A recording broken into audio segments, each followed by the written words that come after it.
आज हम लोग पढ़ने वाले हैं सीबीएसई क्लास 10 से chapter number 10 the sermon at Benares. Sermon क्या होता है? यह एक रिलीजियस लेक्चर है, रिलीजियस प्रीचिंग है, जो कि गौतम बुद्ध ने सबसे पहले बनारस में दिया था। टू बी प्रिसाइज, वह सारनाथ में दिए थे, और सारनाथ जो है वो बनारस के पास में है। तो इस चैप्टर में हम लोग देखेंगे कि उनका फर्स्ट सेरेमन क्या था, जब उनको इनलाइटमेंट हो गया था। उसके बाद जो अपना पहला जो रिलीजियस प्रीचिंग दिए थे वो सारनाथ में दिए थे, और उसमें वो क्या बताए थे, इसको हम लोग इस चैप्टर में देखेंगे। आज का हमारा क्लास का एजेंडा होगा कि हम लोग लाइफ ऑफ बुद्धा के बारे में जानेंगे, फिर उनका जो फर्स्ट सेरेमन जो उन्होंने किसा गौतमी को दिया था उसके बारे में पढ़ेंगे हम लोग आज। फिर गौतम बुद्ध ने किसा गौतमी को किस तरह से हेल्प किया to realize the truth of life and death, and Gautam Buddha ने फिर लाइफ एंड डेथ पे अपना व्यू रखा कि उनका क्या व्यू है life and death of a human being. फिर उन्होंने पीस ऑफ माइंड के बारे में बताया कि कैसे, how to obtain the peace of mind. और फिर हम लोग एंड में कुछ प्रैक्टिस क्वेश्चंस देखेंगे। तो स्टार्ट करते हैं लाइफ ऑफ बुद्धा। अगर हम लोग हिस्ट्री में देखें तो जो गौतम बुद्ध थे, he is one of the greatest personality the history has ever seen. क्यों? क्योंकि ही स्टार्टेड द बुद्धिज्म। जो गौतम बुद्ध थे वो बुद्ध धर्म का, जो बौद्ध धर्म होता है, उसका इन्होंने शुरुआत किया था। He was born as a prince in Lumbini. वो एज ए प्रिंस उनका जन्म हुआ था लुम्बिनी में, जो कपिलवस्तु नियर नेपाल के पास है वो जगह। तो एक ज्योतिषी ने एक बार कहा कि अगर ये गौतम बुद्ध, इनका बचपन का नाम सिद्धार्थ था, कि अगर ये Siddharth old man, sick man, dead man और अ मॉन्क सीकिंग एल्म को देख लेंगे तो ये क्या, ये अपना घर छोड़ देंगे और फाइनली ये उसके सॉल्यूशन के बारे में फाइंड करने के बारे में वो चले जाएंगे, घर छोड़कर चले जाएंगे। ये क्या था बेसिकली? ये जो old man, sick man and dead man तीन थे, ये साइन ऑफ डिस्पेयर था। मतलब कि ये इनको, जब ये ओल्ड मैन को देखेंगे तो old man is a symbol of suffering, sick man is also symbol of suffering, dead man is the ultimate symbol of suffering. जब गौतम बुद्ध इसको देखेंगे तो उनको ये एहसास होगा कि life is full of suffering.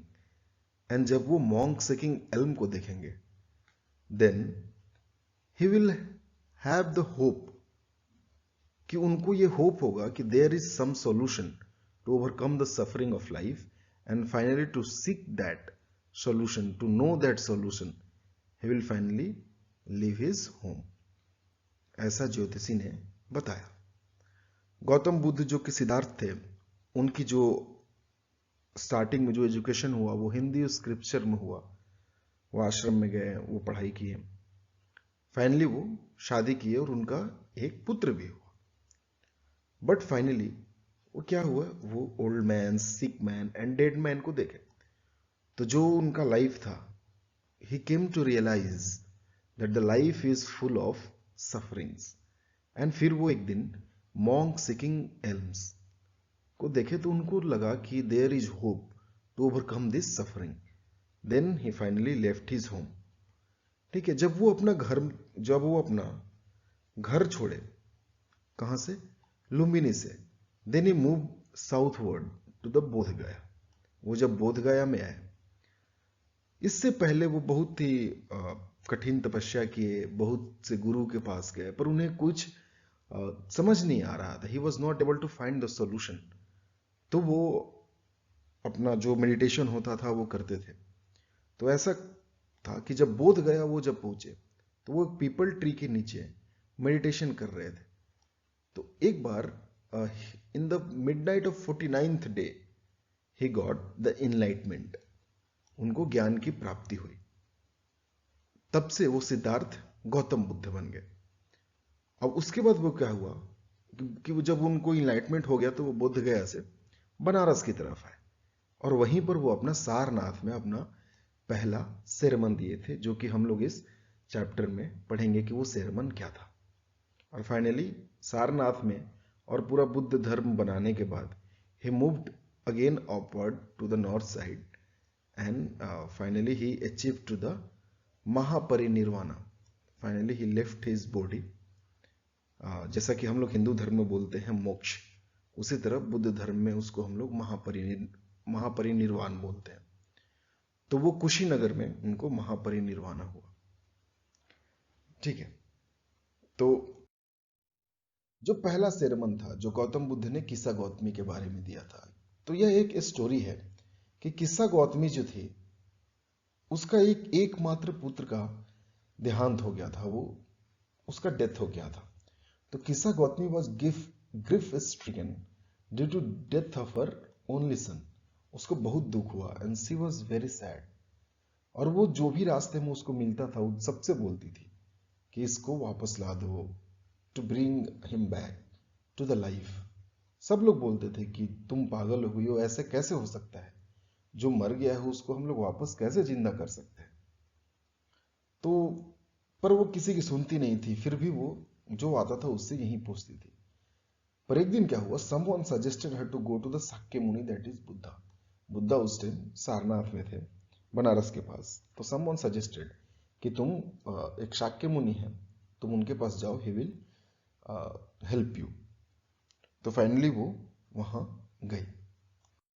तो हेल्प फ्रॉम बुद्धा, गौतम बुद्ध बोले कि ओके कोई बात नहीं, I will bring your son back to the life, पर इसके लिए तुमको एक छोटा सा काम करना पड़ेगा। तो ये बोली क्या? तो गौतम बुद्ध बोले कि आपको एक किसी घर से एक हैंडफुल ऑफ मस्टर्ड लाना होगा।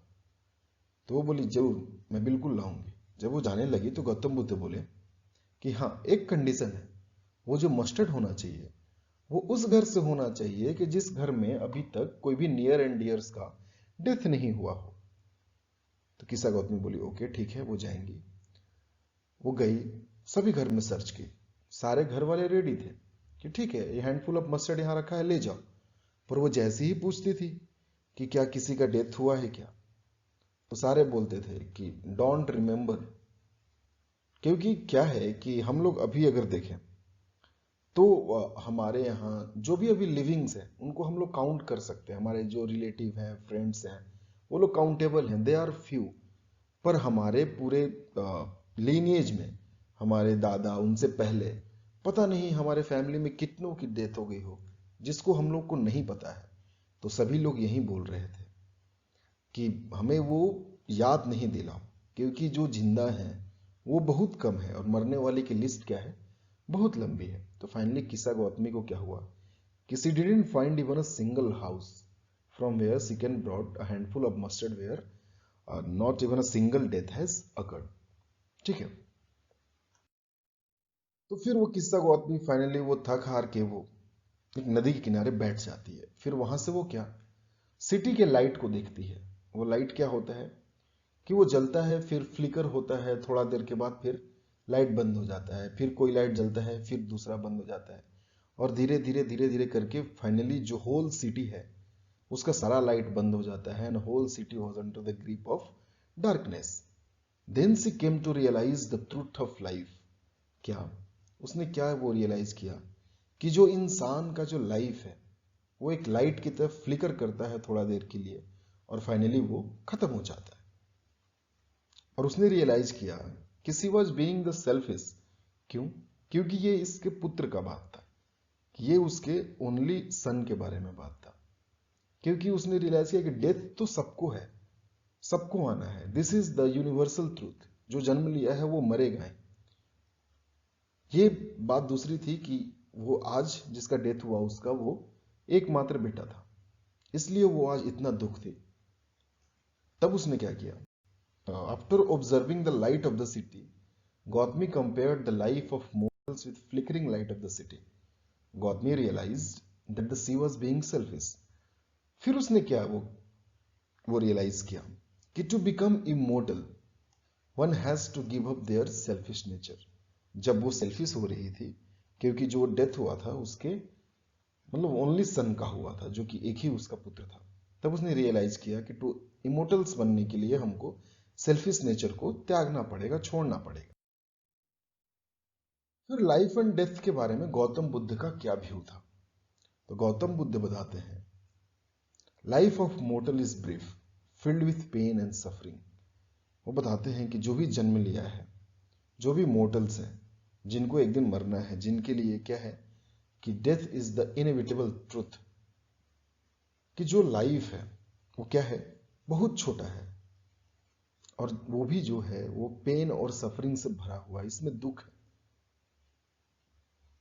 फिर वो क्या बोलते हैं, वो दो एग्जाम्पल देते हैं कि जिस तरह किसी पेड़ पे जो फल होता है उसका अल्टीमेट एंड क्या होता है, वो राइप होगा और finally that will fall to the ground. And वो दूसरा एग्जाम्पल देते हैं कि जिस तरह अर्थन पॉट का अल्टीमेट एंड क्या होगा, कि वो ब्रेक होगा और फाइनली वो मिट्टी में ही मिल जाएगा। उसी तरह वो बोलते हैं कि जो ह्यूमन का लाइफ है उसका अल्टीमेट एंड क्या है, डेथ है। तो वही बोल रहे हैं कि अगर कभी डेथ हो जाए तो उस पर हमें ग्रीव नहीं करना चाहिए, और बोलते हैं कि wise do not grieve knowing the terms of the world. Terms of the world क्या है, कि those who have born has to die one day, this is the terms of the world. फिर गौतम बुद्ध क्या बोलते हैं कि peace can not be obtained from weeping and grieving, on the contrary it leads to pain and suffering of the body. One who seeks peace should draw out the arrow of lamentation and complaint and grief। वो ये बताते हैं कि अगर किसी का death हो जाता है, हम लोग उस पर रोते हैं क्योंकि उनसे हमारा अटैचमेंट होता है, पर रोने से, दुख करने से the dead ones are not coming back, उसको हम वापस नहीं ला सकते। Not the king, not the wise, not the old one, not the rich one, कोई वापस नहीं ला सकता है जो मर गए उनको। तो इसलिए वो बोल रहे हैं कि अगर कोई दुख करता है तो वो खुद को हानि पहुंचाता है, और उसका वो खुद कमजोर बनता है, खुद वरीड होता है। और फाइनली वो पीस ऑफ माइंड के बारे में वो बताते हैं कि हमें पीस ऑफ माइंड कैसे होगा, कि one who seeks peace of mind should draw out the arrow of lamentation, complaint and grief. कि हमें जो लेमेंटेशन, कंप्लेंट एंड ग्रीफ का जो हमारे अंदर है, उस एरो को हमें अपने शरीर से बाहर निकालना पड़े, then we can achieve the peace of mind. वही वो बोल रहे हैं लास्ट में कि he who has drawn out the arrow and has become composed will obtain peace of mind. He who has overcome all sorrow will become free from sorrow and be blessed। और कुछ practice questions है कि explain the concept of life and death given by Buddha. तो हमने इसको discuss किया कि life and death के बारे में गौतम बुद्ध का क्या व्यू था, कि जो मोर्टल्स का लाइफ है वो बहुत शॉर्ट है, that is also filled with pain and suffering. और वो दो एग्जाम्पल देते हैं, एक राइपन फ्रूट का और एक अर्थन पॉट का। इन दोनों को हमें लिखना पड़ेगा एज एग्जाम्पल देकर। दूसरा क्वेश्चन है, how can one obtain peace of mind. अभी अभी हमने लास्ट स्लाइड में पढ़ा कि to obtain the peace of mind one has to draw the arrow of lamentation, complaint and grief and to be composed and calm. तो आप इस question को प्रैक्टिस करिए, एंड जो भी डाउट होता है आप कमेंट में पूछिए। और एनसीईआरटी के सॉल्यूशन के लिए हमारा दूसरा वीडियो होगा जिसका लिंक हम आपको डिस्क्रिप्शन में दे देंगे। Thank you.